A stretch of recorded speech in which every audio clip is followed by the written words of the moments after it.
Hi, ako si Ana at ito nga pala ang aking midnight horror story. Bagong hire lang ako sa isang BPO company at naghahanap ako ng boarding house na malapit dun sa pinagtatrabahuhan ko. Luckily, nakahanap naman ako ng boarding house at medyo maliit lang naman yun. Affordable at malapit lang din sa pinagtatrabahuhan ko kaya mas convenient sa akin. Sa totoo lang, hindi na ako naniniwala dun sa mga midnight ghost at 3 o'clock witching hour. Kasi naka-experience ako ng kakaiba doon sa boarding house ko alas 8 ng gabi. Actually, yung kwarto ko may maliit na bintana malapit sa may pintuan. Kaya kung may kumakatok o may dumadaan, madali ko lang nakikita.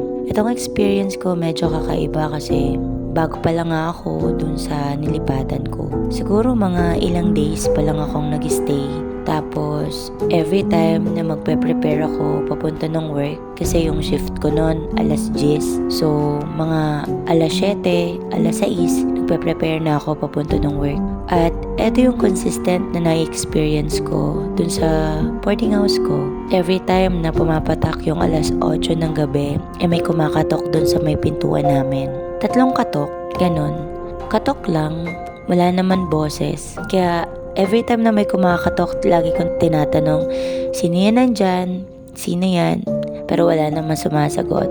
One time, may kumatok dun sa may pintuan namin at naaninag ko dun sa may bintana na merong isang babaeng nakaputi, parang nursing student na nakatayo doon sa harap ng pintuan ko. Medyo weird lang kasi pagbukas ko ng pinto, wala namang tao doon sa harapan ng pintuan namin. So, nagulat na lang din ako. Tapos, hindi naman ito yung first time na nangyari to. Nasundan pa to, mga ilang beses pa.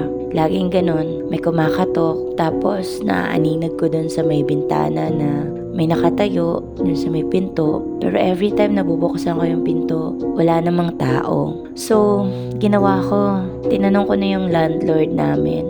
At yun nga nalaman ko dun sa landlord namin na yung dati palang nakatira dun sa kwarto ko ay isang nursing student at nagpakamatay daw siya. Hindi naman daw nila alam kung bakit nagpakamatay. Hindi daw sila sure kung depression ba dahil sa pag-aaral niya o baka buntis at iniwan ng jowa niya. Pero isa lang yung alam nila, na nagpakamatay yung nursing student na yun at umuwi siya ng alas 8 ng gabi. Ikaw ba, meron ka rin bang kwentong nakakatakot o nakakakaba? Share mo na dito sa Midnight Horror Story. Hintayin kita.